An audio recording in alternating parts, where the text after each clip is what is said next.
One, two, three, four. Swagger lady on the floor. I'm always chicken trending. Cause my body love presta. Holidays-nale, adu namma GT Holidays da.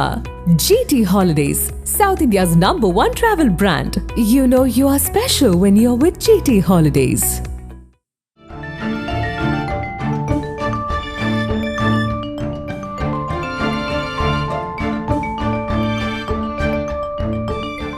உங்கள் ஜீரண கோளாறுகளுக்கும் வயிற்றெரிச்சலுக்கும் சரியான ஒரு தீர்வு.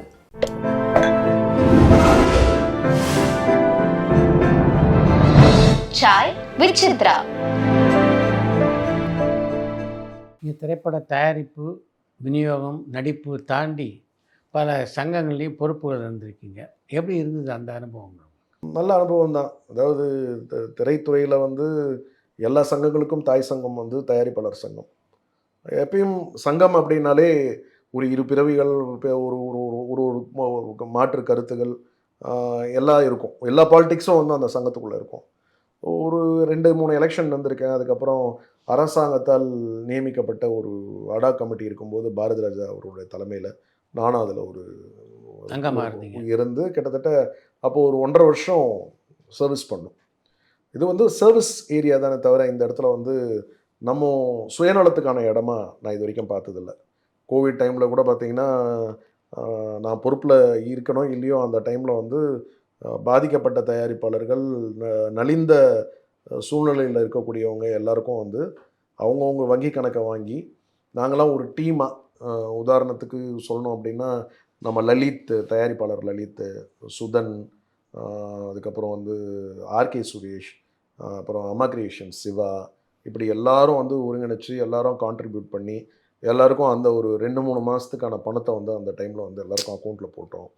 ஒரு படிப்புக்கு தேவையான விஷயங்கள், அதுக்கப்புறம் சங்கம் ரீதியாக திரைப்படத்துறைக்கு தேவையான விஷயங்கள், நிறைய விஷயங்கள் பண்ணோம்.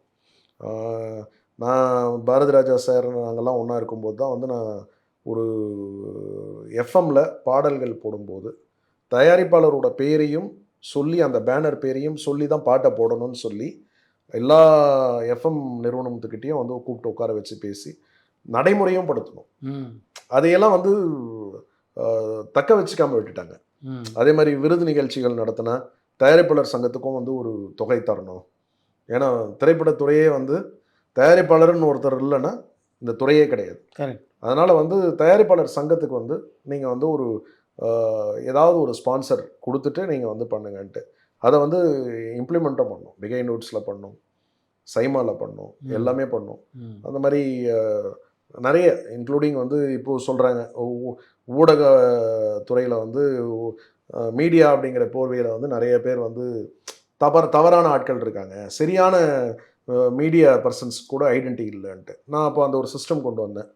மீடியா பர்சன்ஸ்க்கு எல்லாருக்கும் ஒரு ஐடி கார்டு தயாரிப்பாளர் சங்கத்துலேருந்து கொடுத்து, இவங்க எல்லாம் மாத்திரம்தான் ஒரு ப்ரெஸ் மீட்னா வரணும், இல்லைனா அதில் மெம்பர் ஆகணும். போய் புதுசாக வரவங்க பிஆர்ஓ யூனியனில் அவங்க மூலயமா அங்கீகரித்து வாங்க. ஃபோன் இருக்கவங்கெல்லாம் ஒரு மீடியா பர்சன் சொல்லிவிட்டு அனுபவமே இல்லாமல் இருக்கக்கூடிய நிறைய பேர் நிறைய சிக்கல்கள்லாம் ஏற்பட்டது. அந்த மாதிரி நிறைய விஷயத்தை ஸ்டிமுலேட் பண்ணோம். அது ஒரு காலகட்டம் வரைக்கும் நிறைய விஷயங்களை கரெக்டாக ஏற்படுத்துச்சு. அதுக்கப்புறம் அதை தக்க வச்சுக்காமல் விட்டுட்டாங்க. அந்த முறை வெகு சீக்கிரமே திரும்ப வரும் அப்படின்னு நம்புகிறேன். இப்போ சங்கத்தில் பொறுப்பில் இருந்தபோது தமிழ் சினிமாவுடைய 2 முக்கியமான இயக்குநர்களோடு பழகக்கூடிய வாய்ப்பு உங்களுக்கு கிடைச்சது. ஒன்று பாரதி ராஜா, இன்னொன்று டி ராஜேந்தர். பாரதி ராஜா அது ஒரு பெரிய பாக்கியம் தான். அவர் கூட பழகிறது ரொம்ப ஒரு குழந்தை மனசு உள்ள ஒரு நபர். அவர் இன்றைக்கும் உரிமையாக நம்ம எந்த ஒரு விஷயத்தையும் அவர்கிட்ட போய் கேட்கலாம். அதே மாதிரி அவரும் நமக்கு நிறைய விஷயங்கள் கைட் பண்ணியிருக்கார். சங்கத்தில் இருக்கும்போது நிறைய விஷயங்கள் கைட் பண்ணார். ரொம்ப எளிமையானவர். அப்புறம் ஆச்சரியப்படக்கூடிய வகையில் அவருடைய செயல்பாடுகள், அவருடைய வேலைப்பாடுகள் இருக்கும். இந்த வயசுலேயும் அவர் நடிப்பாகட்டும், அதுக்கப்புறம் இப்போது ஒரு கதை எழுதி வச்சுருக்கார். அந்த படம் இயக்கியே ஆகணும்னு இருக்காரு. அந்த வாய்ப்பு இருந்ததுன்னா அதை நான் தயாரிப்பேன். அருமையான ஒரு கதை. அந்த கதை கிட்டத்தட்ட நான் சொல்கிறது ரொம்ப காலகட்டம் இல்லை, ஒரு 2 மாதம் முன்னாடி உட்காந்து கதை நரேட் பண்ணார். எனக்கெல்லாம் அவர் நரேட் பண்ணணுன்றதே கிடையாது. நான் ஒரு கதை வச்சுருக்கேன், ப்ரொடியூஸ் பண்ணுறியான்னு கேட்டால் எத்தனையோ பேர் தயாராக இருப்பாங்க அவருக்கு. என்னை கூப்பிட்டு நான் ஒரு கதை வச்சுருக்கிறேன் கேளுன்னாரு. அதுவே ஒரு பெரிய பாக்கியம். ம். சரின்னு உட்காந்தேன். ம். அப்படியே உட்காந்து சாஞ்சார் சோஃபாவில் உட்காந்து ஒரு நான் ஸ்டாப்பாக ம். கரெக்டாக ஒரு 1 hour கதை சொன்னார். ம். அவ்வளோ பிரமாதமான கதை. ம். அது வந்து அந்த கதை வந்ததுன்னா நிச்சயமாக எல்லா விருதுகளும், தேசிய விருது அவர் வாங்காத விருதே கிடையாது, ம். மீண்டும் ஒரு தேசிய விருது இருக்கும், ம். எல்லா அங்கீகாரமும் கிடைக்கும், ஒரு காலத்தால் அழியாத ஒரு காவியமாக இருக்கும் அந்த ம். படம். அது கால சூழல்கள் அதுக்கு உகந்து வந்தால் நிச்சயமாக நான் தயாரிப்பேன் அந்த அருமை. படம். ம். அந்த வகையில் அவர் வந்து மறக்கவே முடியாது. டி ராஜேந்தர் சார் கூட இப்போவும் நானும் அவரும் ஒரு சங்கம், தமிழ்நாடு மூவி மேக்கர்ஸ் அசோசியேஷன் வச்சுருக்கோம். அதில் அவர் தான் தலைவராக இருக்கார், நான் செக்ரட்டரியாக இருக்கேன். ம். அதுலேயும் கிட்டத்தட்ட ஒரு 60 மெம்பர்ஸ் இருக்காங்க. ம். ரொம்ப சகலகலா வல்லவர், உங்களுக்கு நம்ம சொல்ல வேண்டியதே கிடையாது. எனர்ஜி அவர்கிட்ட இருந்துக்கிட்டே இருக்கும். நம்ம போனோன்னா ம். அவர் கூட உட்காந்து பேசிகிட்டு இருந்தோம்னாலே ஒரு பாசிட்டிவ் வைப்ரேஷன் கிரியேட் ஆகிடும். நம்மளை உற்சாகப்படுத்துவார், எதுலேயுமே தோய்வாயிடக்கூடாதுன்னு. இப்போது உயிருள்ளவரை உஷா ம். படத்தை வந்து ரீரிலீஸ்க்காக இப்போ லேட்டஸ்ட்டாக 7.1 மிக்ஸ் பண்ணி ஆ. அவரே உட்காந்து ஃப்ரேம் டு ஃப்ரேம் வந்து ஆர்ஆர் கரெக்ட் பண்ணிகிட்டு இருக்காரு. ஓ. பண்ணி ரெடி ஆயிடுச்சு. இப்போவும் அந்த ஒரே ஒரு சாங் பார்த்தேன். அந்த சாங் பார்த்தோன்னே பிரமிச்சிட்டேன். தியேட்டர் கொண்டாடும். ஓ. தியேட்டர் வந்து கொண்டாட போகுது நிச்சயமாக. அருமை. அவருடைய படங்கள் வந்து அவருக்கு ஒரு பெரிய ப்ளஸ் என்னென்னா, இது வரைக்கும் அவர் வந்து ஓடிடி கொடுத்தது கிடையாது, ம். எதுவுமே கிடையாது, வெறும் சேட்டலைட் கொடுத்தது போக இருக்குது, யூடியூப்ல கூட கிடையாது. பார்க்கல. அதனால் வந்து அது எல்லா படங்களுமே மைதிலினை காதலி ஆகட்டும், ஆ. உயிருள்ள ஒரு உஷா ஆகட்டும், அதே பாணியில் ஒரு படம் ஒன்று தங்கை பண்ணாங்க, கோர்கீதமா. தங்கை கோர்கீதம். இந்த படம்லாம் வந்து டெஃபினட்டாக வந்து எப்போ வந்தாலும் அந்த படங்கள்லாம் வந்து கொண்டாடுவாங்க. ம். இப்போவும் உட்காந்து பார்த்தீங்கன்னா நீங்கள் உள்ளே போனீங்கன்னா மியூசிக் பண்ணிக்கிட்டே இருப்பார். ம். என்னென்ன பண்ணுறீங்க அப்படின்னா நம்ப மாட்டீங்க, எனக்கு தெரிஞ்சு குறைஞ்சபட்சம் ஒரு 600 பாடல்கள் கம்போஸ் பண்ணி தயாராக வச்சுருக்கார். அடாடா. ஆ. 600 பாடல்கள். அப்பா. ம். இந்த வயசுலேயும் வந்து நம்ம அதெல்லாம் வந்து அவர்கிட்ட இருந்து கற்றுக்கிற ஒரு வாய்ப்பு. ம். ரொம்ப எளிமையான நபர், எல்லாருக்கும் ரொம்ப இறக்க சுபாவம் உள்ள ஒரு மனிதர் கூட அவர். அவரோட பழகியதில் இன்னி வரைக்கும் நீங்கள் செரிஷ் பண்ணுற மூமெண்ட் எதை சொல்லலாம்? எப்போ உள்ளே போனாலும் வந்து நம்மளை வந்து ஒரு பாசிட்டிவ் வைப்ரேஷன் க்ரியேட் பண்ணுவார். இப்போ ஒரு டியூன் போட்டிருக்கேன் கேளுன்னு சொல்லி ஸ்பாட்டில் வந்து அவருடைய ஸ்டைலில் ம். ஒரு கையிலேயே வந்து வெறும் தாளம் போட்டு ம். பாடல்கள் போட்டு அந்த பாட்டை வேற கேட்க வைப்பார். ம். அதுக்கப்புறம் நிறைய திரைத்துறையை சார்ந்த அறிவுரைகள் நிறைய கொடுப்பார். இப்போ நான் ஒரு படம் இப்போ ப்ரொடியூஸ் பண்ணி இப்போ ரிலீஸ்க்கு ரெடியாக இருக்குது. ம். அதோட ப்ரொடக்ஷனுக்கெல்லாம் நிறைய அட்வைஸ் எனக்கு. ம். இந்த மாதிரி யூஸ் பண்ணு, இந்த கேமராஸ் வை, லென்ஸ் இதை பயன்படுத்து, ஒரு நாளைக்கு டபுள் கேம் செட்டில் இப்படி பண்ணுங்க. இந்த ப்ரொடக்ஷன் அனுபவம், ம். ஒரு இயக்குனரா ஒரு ஒளிப்பொலிவாளரா நிறைய பாடல்கள் கூட பண்ணி தரேன்னாரு. ம். அப்போ அவர் கொஞ்சம் அந்த உடல்நிலை கொஞ்சம் சரியில்லாத தருணம், நான் அவரை டிஸ்டர்ப் பண்ணல. ஆனால் ஒன்று ஒன்றும் அவர்கிட்ட அப்பப்போ அப்டேட் பண்ணிக்கிட்டே இருப்பேன். ம். ரொம்ப ஒரு நெகிழ்வான ஒரு மனிதர் அவர். சதீஷ் கொஞ்சம் கோபமான மனிதரா? அப்படிதான் எல்லாரும் சொல்லிக்கிறாங்க. இல்லை, ஒரு காலகட்டத்தில் சினிமாவில் ஸ்ட்ரைக் இருந்தபோது அதை மீறி படப்பிடிப்பு நடத்திய விஜய் சேதுபதி, விஜய் எல்லாரையும் கண்டித்து அறிக்கையெல்லாம் அந்த காலகட்டத்தில் கொடுத்துருக்கீங்க நீங்கள். சினிமான்னு வரும்போது நம்ம அதை தொழிலாக பார்க்கணும். அப்புறம் கூடி ஈத்தா தான் தேர். அதுக்கப்புறம் எல்லாரும் ஒன்றா இருந்தால் மாத்திரம்தான் வெற்றி. அப்புறம் நம்ம இருக்கிற இப்போ படம் எடுக்கிற தயாரிப்பாளர்களுடைய எண்ணிக்கை எடுத்திங்கன்னா, ரெகுலராக பிஸ்னஸ் பண்ணுறவங்கன்னு பார்த்தீங்கன்னா வந்து இன்றைக்கி வந்து விரல் விட்டு எண்ணிடலாம். ஆமாம். இவ்வளோதான் நிறுவனம் இருக்குது. அப்போது அதை இப்போ ஒரு ஸ்ட்ரைக் அப்படிங்கிற ஒரு விஷயம் கொண்டு வர்றதே வந்து அடிப்படையாக நிறைய மாற்றங்கள் தேவைப்படுது அப்படிங்கிற ஒரு விஷயத்துக்கான விஷயம் தானே தவிர, நம்மளே நம்ம ஷட்டரை வந்து க்ளோஸ் பண்ணிவிட்டு உள்ளுக்குள்ளே இருக்கிறது கிடையாது. அந்த இடத்துல அது ஒரு ரீஃபார்மேஷன் ஆகணும்னு. அப்படிப்பட்ட காலகட்டத்தில் வந்து அதுலேயும் ஒற்றுமை இல்லாத ஒரு விஷயம் நடக்கும்போது அது நானாக இருந்தாலும் தவறு தான், அதனால் யாராக இருந்தாலும் தவறு தான்ற ஒரு எண்ணத்தில் தான் அதை வந்து ஒரு அறிக்கைகளோ இல்லை வந்து நான் பேசினதோ தவிர, மற்றபடி யாரையும் பர்சனலைஸ்டாக நமக்கு வந்து யாரும் எனிமிட்டி கிடையாது, எல்லாரும் நல்ல நண்பர்கள் தான். அதனால் அந்த மாதிரி ஒரு பார்க்குற பார்வைகள் வேணால் அப்படி இருக்கலாம், இவர் வந்து கொஞ்சம் கரடு முரடாக பேசக்கூடியவர்னு, பட் கிடையாது. அது போன்ற அறிவிப்புகள் வந்து உங்களுடைய நட்பை எங்கேயாவது பாதிச்சிருக்கான்னு கேட்குறேன். இல்லை, நிறைய இடங்களில் அது வந்து நமக்கு நெகட்டிவாக இருந்திருக்கும், இல்லாமல் இருக்காது. பட் ஸ்டில் நல்ல ரிலேஷன்ஷிப்பை மெயின்டைன் பண்ணிட்டு தான் இருக்கேன். தயாரிப்பாளர் சங்கத்தில் இருக்கும்போது நிறைய தயாரிப்பாளர்களோட பிரச்சனைகளுக்கு நிறைய புகார் கடிதங்கள் வரும். அது சம்மந்தமாக கூப்பிட்டு நிறைய பேர் பேசியிருப்போம். பிரச்சனைன்னு வரும்போது யாருக்காவது ஒருத்தருக்கு தான் அது வந்து சாதகம் இருக்கும், ஒருத்தருக்கு பாதகம் இருக்கும். பாதகம் வர இடத்துல நம்ம தவறாக இருக்க போகிறோம், நம்மளை பார்க்குற பார்வை தவறாக தான் இருக்கும். பட் அங்கே எந்த சுயலாபமும் கிடையாது. நம்ம வந்து அந்த இடத்துல வந்து சர்வீஸ் பண்ண வந்திருக்கோம். அதே அவங்களுக்கு ஏற்பட்டாலும் அதே மாதிரி நம்ம அதை தீர்வு பண்ணுறதுக்கு தானே பார்ப்போமே தவிர, நிச்சயமாக இந்த பொது வாழ்க்கைக்கு ஒரு சர்வீஸ்க்குன்னு வந்துட்டோன்னா எல்லாரையும் திருப்திப்படுத்த முடியும். உண்மைதான். அதனால் ஒரு 10 பேருக்கு நம்ம மேலே பார்வை வேறு மாதிரி இருக்கும், ஒரு 10 பேருக்கு நல்ல பார்வை இருக்கலாம். அதெல்லாம் கடந்து வர வேண்டியது தான் நம்ம. விஜய் ஆண்டனியோடவும் அருண் விஜயோட நடித்த அக்னி சிறகுல அனுபவத்தை சொல்லுங்கள். ஆக சிறந்த அனுபவம். ம் அம்மா கிரியேஷன் சிவா ம் மறக்கவே முடியாது. ம் திடீர்னு நவீன் டைரக்டரை கூப்பிட்டு வந்தார். ம் நவீன் வந்து அதில் ஒரு அருண் விஜய் ஆண்டனியை வச்சு ஒரு பெரிய ப்ராஜெக்ட் பிளான் பண்ணியிருக்கோம், அதில் ஒரு சென்டர் கேரக்டர் இருக்குது, பண்ணுங்க நீங்கள் என்னாரு. படம் மொத்தமே வந்து வெளிநாட்டில் மிகப்பெரிய பொருட்செலவில் எடுக்கப்பட்ட படம். கிட்டத்தட்ட ரஷ்யாவில், கசாக்கில், சுவிட்சர்லாண்டில், கிட்டத்தட்ட எனக்கு தெரிஞ்ச ஒரு 6 கண்ட்ரீஸில் எடுத்தாங்க. நவீன் ரொம்ப திறமையான ஒரு இயக்குனர். அவரும் கிட்டத்தட்ட இந்த ராம் பாணியில் இருக்கிற ஆளுங்க தான். ம் அதை விட இன்னும் பார்த்தீங்கன்னா அவரே சொந்தமாக யூனிட்டில் இருந்து எல்லாமே அவர்கிட்ட இருக்கும். அவர் டீம் வந்து அப்படி ஒரு டீம். காலையில் 6 மணிக்கு ஆரம்பித்து நெக்ஸ்ட் டே காலையில் 6 மணி வரைக்கும் ஒர்க் பண்ணுறாங்க. பா ம் ஓய்வுங்கிறதே இருக்காது. அதாவது நடிக்கிறவங்க கூட ஒரு பிரேக் எடுத்துடலாம், கரெக்ட். இயக்குனர் வாய்ப்பே கிடையாது. ம் அந்தந்த ஷார்ட்டை கம்போஸ் பண்ணுறதுலேருந்து எல்லாமே ஸ்பாட்டில் அவரே இறங்கி எல்லா ஒர்க்கும் பண்ணுவார். ம் ஒரு ஆர்ட் டிபார்ட்மெண்ட் ஒர்க் கூட அவங்களே பண்ணுவாங்க. ம் அந்த அளவுக்கு வந்து ஒரு ஒரு எனர்ஜெட்டிக்கான, ஒரு டேலண்டடான, ஒரு மல்டி டேலண்டட் பர்சன் நவீன். அந்த படத்தில் ஒரு ஒரு நல்ல ஒரு வாய்ப்பு, பழகிறதுக்கு ரொம்ப ஒரு நல்ல நண்பர்கள் விஜய் ஆண்டனி கிடச்சாங்க, அருண் விஜய் கிடச்சாரு, சம்பத், அதுக்கப்புறம் நம்ம அக்ஷரா ஹாசன், கமல்ஹாசன் டாக்டர். ஆமாம், ரொம்ப பிரமாதமான ஒரு ஷூட். கிட்டத்தட்ட நாங்கள் ஒரு பொங்கல் வந்து அங்கே தான் கொண்டாடணும். ம் பொங்கலே வந்து எங்களுக்கு ஷூட் அங்கே தான். ம் கிட்டத்தட்ட ஒரு அதுவும் வந்து எல்லாம் -23 -20 இப்படி இருக்கிற ஒரு பனிப்பிரதேசத்தில் ஷூட்டிங் நடந்தது.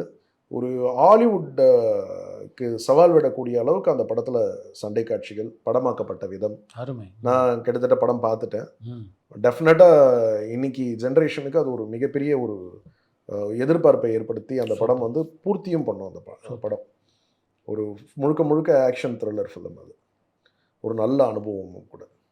ஸ்ரேயா ரெட்டி கதாநாயகர் நடித்த அண்டாவை காணும் திரைப்படம் நீங்கள் தான் வாங்கி வெளியிடுறதா இருந்தீங்க. பல முறை அறிவிப்பு வந்தது. அதே மாதிரி தான் இன்னொரு படம் வந்து அருண் விஜயுடைய வாடில். இந்த 2 படமும் ஏன் வெளியாகலை, என்ன அதில் சிக்கல்? அண்டாவா காணும் படம் வந்து நான் தான் தயாரிப்பாளர். ம் அந்த படம் வந்து 2018 ரிலீஸ்க்கு கிட்டத்தட்ட ரெடியாகி அனௌன்ஸ் பண்ணுற ஸ்டேஜ். அதாவது டிஸ்ட்ரிபியூஷன் செக்டாரில் உங்களுக்கு பெரிய நெருடலை ஏற்படுத்தின விஷயம்னு இருக்கும்ல, இந்த படம் எனக்கு ஏற்படுத்தி கொடுத்தது. இந்த படத்தை வந்து ஒரு டிஸ்ட்ரிபியூட்டர் மூலிமா ம் புதியவர்கள் ஒரு 2 பேர் வராங்க, ம் படம் பார்க்குறாங்க, படம் ரொம்ப பிடிச்சி போச்சு, ம் தமிழ்நாடு தியேட்டர் உரிமையை வந்து அவங்க வாங்கிக்கிறேங்கிறாங்க. ம் நானும் வந்து வழக்கம் போல் ஓகேன்னு சொல்லி அவங்ககிட்ட இருந்து வாங்கின தொகை வெறும் 35 லட்ச ரூபா. ம் அவங்க பேசினது வந்து கிட்டத்தட்ட தமிழ்நாடு 2 கோடி ரூபா தியேட்டர்கள் எம்ஜி. 35 லட்ச ரூபா அட்வான்ஸ் கொடுத்தாங்க. ஒரு ரெசிப்ட் மாத்திரம் தான் கொடுத்தாங்க, அக்ரிமெண்ட் கூட கிடையாது. ம் அடுத்து ரிலீஸ் டேட் அனௌன்ஸ் பண்ணுங்கள், பேமெண்ட்ஸ் அனுப்புகிறோன்னாங்க. ரிலீஸ் டேட் அனௌன்ஸ் பண்ணிட்டேன், பேமெண்ட் வரல, ஃபாலோ பண்ணிக்கிட்டே இருக்கேன். ம் அவங்க கிட்ட இருந்த எந்த ஆன்சரும் இல்லை. ம் சடனாக வந்து ஒரு லீகல் டிஸ்பியூட் கிரியேட் ஆகுது. ம் இந்த புதியவர்கள் எனக்கு அட்வான்ஸ் கொடுத்தவங்க என்னுடைய லெட்டரை கொண்டு போய் இந்த மாதிரி இந்த படம் நாங்கள் வாங்கிட்டோம்னு சொல்லி அந்த படத்தின் மீது வந்து ஒரு நபரிடமிருந்து 1 லட்சம் 5 லட்சம் ஆளுக்கு ஏற்ற மாதிரி பணத்தை வாங்கி ம் எல்லாருக்கும் டபுள் த வேல்யூ பணம் தரேன்னு சொல்லி அவங்களுக்கு கமிட்மெண்ட் கொடுத்து ம் அவங்க ஒரு நிதி நிறுவன மோசடியில் சிக்கி ம் அதில் இந்த லெட்டரும் உள்ளே போய் ம் இந்த படமும் வந்து அட்டாச்மெண்ட்டுன்னு சொல்லி நிப்பாட்டிட்டாங்க. ம் கிட்டத்தட்ட நீதிமன்றத்தில் 6 வருட போராட்டம். ஐயோ. ம் 6 வருட போராட்டத்தை எனக்கு அதுக்கு சம்மந்தமே கிடையாது. ம் புரியுது. வெறும் 35 லட்ச ரூபா வாங்கியிருக்கோம். ம் அந்த 35 லட்ச ரூபாய்க்கு ரிட்டர்ன் கொடுக்கறதுக்கு நான் தயாராக இருக்கேன். ம் ஆனால் அங்கே என்ன ஆயிடுச்சுன்னா இந்த படத்தை வச்சு அவங்க கிட்டத்தட்ட ஒரு 2 கோடி ரூபாய்க்கு மேலே வசூல் பண்ணிட்டாங்க. பணம் கொடுத்தவங்க எல்லாம் இந்த படத்தை நம்பி தான் கொடுத்தோம், ம் எங்களுக்கு அவங்க லெட்டர் கொடுத்துருக்காங்க, ம் சப் லெட்டர்ஸ், அதனால் வந்து நாங்கள் எங்களுக்கு வரணும்ன்ட்டு. ம் அது இல்லாமல் அவங்க ஒரு நிதி நிறுவனம் நடத்துகிறாங்க. ம் அதில் வந்து கிட்டத்தட்ட வந்து ஒரு பல கோடிகள் நிறைய பேருக்கு திருப்பி தராமல் இருக்கிறதால அவங்க மேலே வந்து குற்றப்பிரிவு வழக்கு பதிவு செய்யப்படுது, ம் பொருளாதார குற்றப்பிரிவு. அதில் அவங்களுடைய சொத்துக்கள் எல்லாம் முடக்கும்போது இதையும் ஒரு சொத்தாக நினச்சி இதையும் சேர்த்து முடக்கிட்டாங்க. ம் ஸோ அது கோர்ட்டுக்கும் வந்துடுச்சு. ம் ஸோ இதுக்கும் நமக்கும் சம்மந்தம் இல்லைன்னு சொல்லி போராடி கடந்த அக்டோபர் மாதம் இறுதியில், ம் அதாவது நவம்பர் ஃபர்ஸ்ட் வீக்கில் தான் ஆர்டர் வாங்கி அந்த 35 லட்சத்தை கோர்ட்டில் கட்டி என்ஓசி வாங்கியிருக்கேன். இப்போ ரிலீஸ்க்கு தயாராக இருக்கு. அப்படியா? ஆமாம். அதுவும் வந்து எப்போ வந்தாலும் ஒரே ஒரு ஃப்ரேம் கூட உங்களுக்கு வந்து சின்னதாக போர் அடிக்காது. அவ்வளோ இன்ட்ரெஸ்டிங்கான, இல்லை அதுக்கு ஒரு நல்ல எதிர்பார்ப்பு இருந்தது. ரொம்ப இன்ட்ரெஸ்டிங்கான படம். வாடியில் சொல்லும்போது பார்த்தீங்கன்னா அது வந்து அருண் விஜயோட ஃபாதர் இன்லா டாக்டர் மோகன் தயாரிப்பு. ஆமாம். அந்த படமும் வந்து நான் ஒரு குறிப்பிட்ட தொகைக்கு வாங்கி அவருக்கு ஒரு பெரும் தொகையை கொடுத்துட்டு ரிலீஸ்க்கு ரெடியாகி ரிலீஸ்க்கு வரும்போது அவர் எனக்கு எவ்வளோ தொகைக்கு விற்றாரோ அதை விட வந்து 5 மடங்கு பிரச்சனைகள் வந்து கோர்ட்டில் வருது அவருக்கு. ஸோ அது எல்லாமே கோர்ட்டில் ஆர்டர் ஸ்டே ஆனதுக்கப்புறம் அந்த படம் ரிலீஸ் ஆகலை. இப்போ அவர் இப்போது காலமும் ஆயிட்டார். இப்போது எல்லா அந்த ஃபைனான்சஸ் கொடுத்தவங்க எல்லாம் வந்து ஒன்று கூடி இப்போ அந்த படத்தை எப்படியாவது ரிலீஸ் பண்ணணும். அதுலேருந்து எல்லாருக்கும் இதுக்கப்புறம் அந்த படத்துலேருந்து பணம் வர்றதுக்கு வாய்ப்பே கிடையாது யாருக்கும். அதனால் இப்போ அதுக்கான ஒரு கூட்டு முயற்சியில் ஈடுபட்டு இருக்காங்க. அது சரியானால் அந்த படம் வரும். எந்த காலகட்டத்தில் இயக்குனர் ஆடுதுன்னு முடிவு பண்ணீங்க? இத்தனை இயக்குனர்கள் கிட்டத்தட்ட நான் வந்து கரெக்டாக சொல்லணுன்னா ஒரு 12லேருந்து 13 இயக்குனர்கள் அறிமுகப்படுத்தியிருக்கேன். அப்புறம் ஒரு கிட்டத்தட்ட 20-23 படங்கள் பண்ணியிருக்கேன். ஒரு படத்துலையும் நான் வந்து சின்ன சின்ன வேலைகள் கற்றுக்கிட்டு இருக்கேன். கட்டாயமா ஒரு ப்ரொடக்ஷன்னா என்ன, எக்ஸிக்யூஷன்னா என்ன, ஒரு ஷார்ட் எப்படி கம்போஸ் பண்ணுறாங்க, ஒரு நாளைக்கு எத்தனை சீன் எடுக்கிறாங்க, ஆர்ட் டிபார்ட்மெண்ட் ஒர்க் என்ன, ஒரு கேமராவில் என்ன லென்ஸ் யூஸ் பண்ணுவாங்க, என்ன டைம் வரைக்கும் ஒர்க் பண்ணுறாங்க, எல்லாமே பார்ப்பேன், அப்சர்வ் பண்ணிக்கிட்டே இருப்பேன். அப்புறம் போஸ்ட் ப்ரொடக்ஷன் எடிட்டிங்னா எப்படி, ஒரு படம் முடிமடைஞ்சதுக்கப்புறம் எத்தனை மாற்றங்கள் வருது, எத்தனை தேவையில்லாத காட்சிகள் எடுக்கிறாங்க, மொத்தமாக எடிட் பண்ணி தூக்கி போடுறாங்க. இப்படி அந்த கற்றுக்கிட்ட அந்த ஒரு ப்ராசஸ் தான், சின்ன சின்ன ப்ராசஸ் தான். ஒருத்தர்கிட்ட இருந்து ஒரு விஷயங்கள் கற்றுக்கிட்டு இருப்போம். இப்படி இருக்கும்போது நான் வந்து ஒரு வருஷத்துக்கு முன்னாடி 2 இயர்ஸ் பிஃபோர் வந்து நான் கதை எழுதிட்டேன். ஒரு ரியல் ஸ்டோரியை இன்ஸ்பயர் பண்ணி தான்.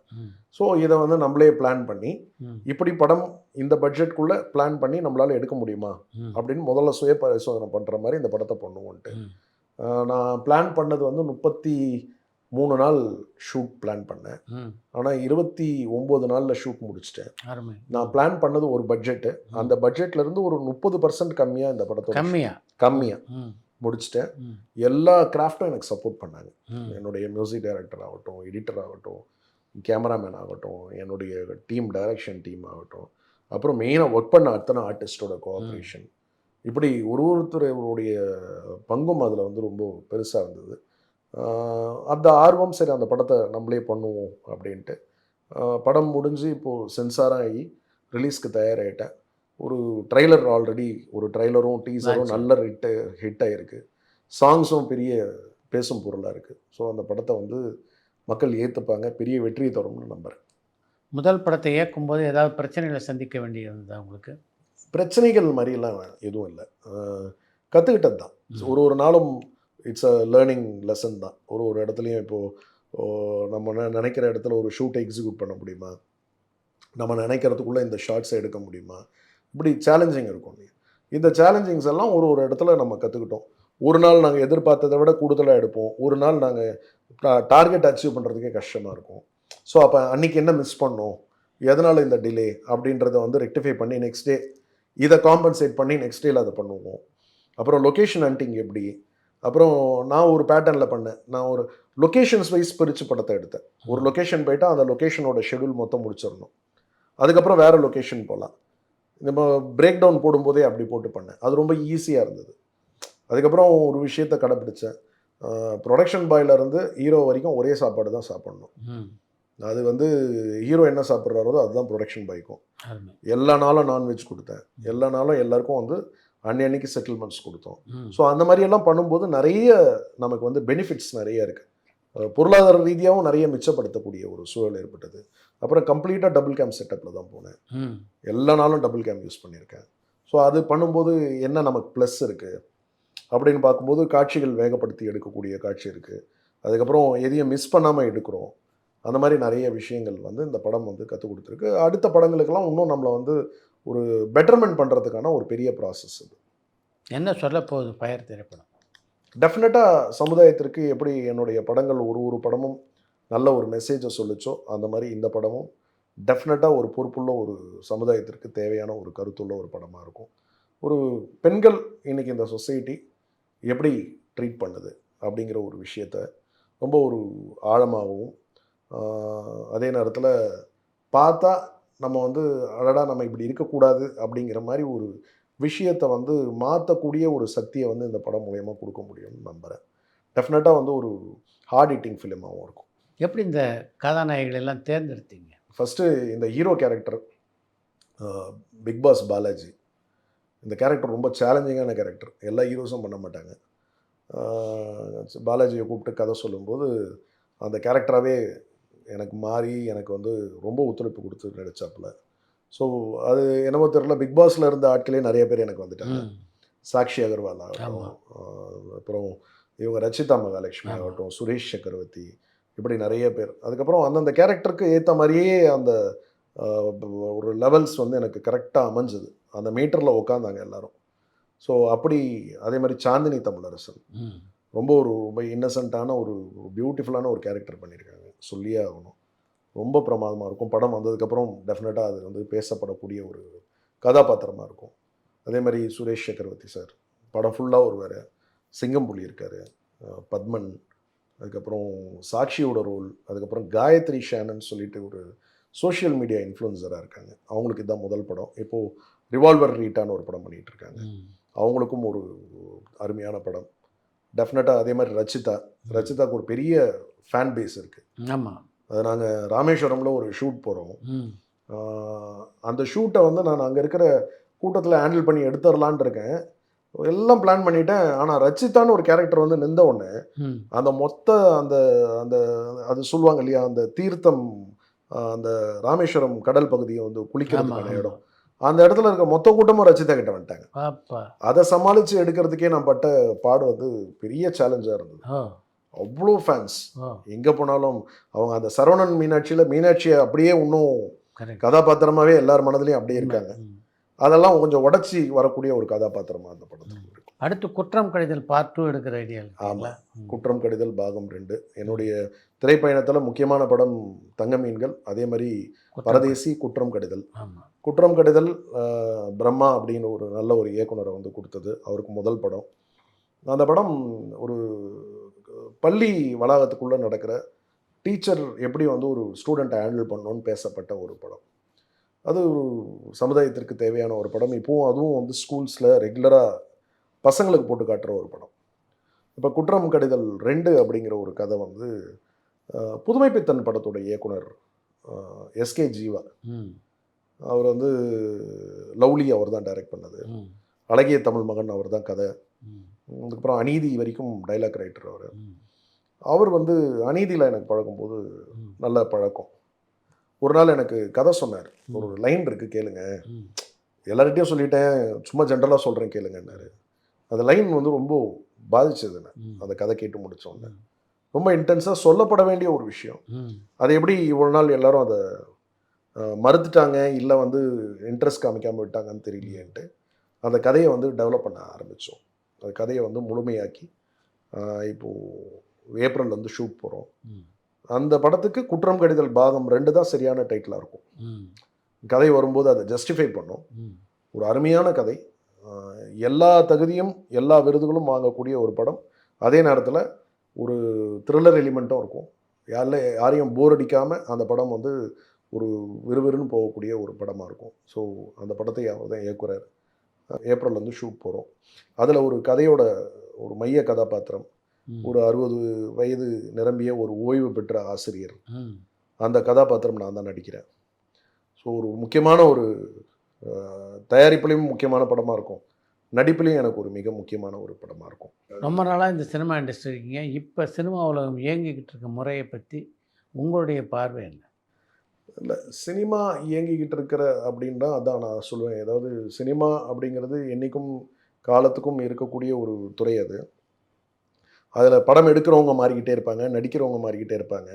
அது ஒரு சைக்கிள். அதே மாதிரி சிச்சுவேஷன்ஸும் மாறிக்கிட்டே இருக்கும். ஆண்டுக்கு 60 படங்கள் வந்தது, இப்போது ஆண்டுக்கு 250 படம் வருது. அன்றைக்கி விநியோகஸ்தர்கள் அதிகமாக இருந்தாங்க, இன்றைக்கி விநியோகஸ்தர்கள் கிடையாது. அன்றைக்கி வியாபாரத்திற்கான வழிமுறைகள் வந்து திரையரங்கம், வெளிநாட்டு உரிமை, பாடல் உரிமை, அதுக்கப்புறம் சேட்டலைட் உரிமை. இன்றைக்கி அப்படி கிடையாது, பல வழிமுறைகள் இருக்குது. இன்னும் விஞ்ஞான வளர்ச்சியில் அடுத்த கட்டத்துக்கு போகும்போது இன்னும் அதுக்கான ஆப்பர்ச்சுனிட்டிஸ் நிறைய இருக்கத்தான் செய்யும். என்ன இருந்தாலும் யார் இருந்தாலும் ஒரு படம் எடுத்தால் திட்டமிடுதலும் அந்த வியாபார ஒரு அணுகுமுறையும் அவங்களுக்கு வந்து தெரிஞ்சிருக்கணும். தெரிஞ்சிருந்து வந்து ஒரு சினிமா எடுத்தாங்கன்னா ஒரு ப்ரொடியூசராக ஜெயிக்கலாம். அதுக்கு முக்கியமாக வந்து நல்ல கதை தேர்வு செய்யக்கூடிய அறிவாற்றலும் அதுக்கான வந்து ஒரு ஒரு சின்ன ஒரு பயிற்சியும் தேவைப்படும். இதெல்லாம் இருந்தால் அந்த சினிமா துறை தயாரிப்பாளர்கிட்ட இருந்து தான் துறையே ஆரம்பம். ஸோ அடிப்படையே இந்த 2 விஷயங்களை சரி பண்ணால் ஒரு நல்ல தயாரிப்பாளர் வருவார். ஒரு நல்ல தயாரிப்பாளர் வந்தால் நல்ல படம் வரும். நல்ல படம் வந்தால் நிறைய கலைஞர்கள் வாழ்வாங்க. சினிமா துறையும் ஆரோக்கியமாக இருக்கும். இதுதான் என்னுடைய பார்வை. இன்றைக்கி பட தயாரிப்பை பொறுத்த வரைக்கும் பார்த்தீங்கன்னா குறைஞ்சபட்சம் 150 கோடி 200 கோடி அதுலேருந்து 400 500 கோடி வரைக்கும் ஆயிடுச்சு தயாரிப்பு செலவு. ஆனால் அதே சமயத்தில் அந்த அளவு ரிட்டர்ன் எல்லா படத்துலையும் எடுக்க முடியுதான்னா இல்லை. கரெக்ட். இந்த போக்கை எப்படி பார்க்குறீங்க? சொற்ப படங்கள் மாத்திரம்தான் அந்த மாதிரி பல கோடிகள் போட்ட படங்கள் வெற்றி படமாக இருக்குது. மீதி படங்கள் வந்து ஒரே படத்தில் தயாரிப்பாளர் வம்சமே காணாமல் போகக்கூடிய அளவுக்கு வந்து பொருளாதார நெருக்கடியை ஏற்படுத்தி கொடுக்கக்கூடிய ஒரு சூழல். அந்த சூழல் மாறணும். எங்கே மாறணும் அப்படின்னா அந்த கதை என்ன டிமாண்ட் பண்ணுதோ அதுக்கான பட்ஜெட்டாக இருக்கணும். அந்த பட்ஜெட் இல்லாமல் ஒரு ஒரு ஏதோ ஒரு பேன் இண்டியா ப்ராஜெக்ட் பண்ணுறோம், இந்த பட்ஜெட்டில் படம் பண்ணிட்டா பெரிய சக்ஸஸ் அப்படின்னு நினச்சி வர படங்கள்லாம் ஜெயிக்க போகிறது கிடையாது. நல்ல கதை, நல்ல இயக்குனர், நல்ல ஒரு ப்ராஜெக்டாக டிசைன் பண்ணி கதை டிமாண்ட் பண்ணுறதுக்கான ஒரு பணத்தை வந்து இன்வெஸ்ட் பண்ணால் அந்த ப்ராஜெக்ட் டிசைன் ஆகும். ஆனால் தொடர்ந்து நல்ல சின்ன பட்ஜெட் படங்கள் பெரிய வெற்றியை கொடுத்துக்கிட்டு இருக்குன்னு நம்ம கண்கூட பார்த்துக்கிட்டு இருக்கோம். ஸோ சின்ன படங்கள் தான் வந்து சினிமாவை வந்து தொடர்ந்து வாழ வைக்க போகுது. பெரிய பட்ஜெட் படங்கள் வந்து ஆண்டுக்கு 1 வரும், இல்லை 2 வரும், இல்லை 3 படம் கூட வரலாம். ஆனால் தொடர்ச்சியாக வர ஒரு 250 படத்தில் ஒரு 220 230 படம் வந்து சிறிய படங்கள் தான். ஸோ அந்த சிறிய படங்கள் வந்து நல்ல கதை அம்சத்தோட நல்ல ஒரு படங்கள் வந்து இயக்குனர் மூலயமா கொடுத்தாங்கன்னா சினிமா இன்னும் ஆரோக்கியமாக இருக்கும். பெரிய பட்ஜெட் மேலே எனக்கு பெரிய கான்ஃபிடென்ஸ் இல்லை பர்சனலாக.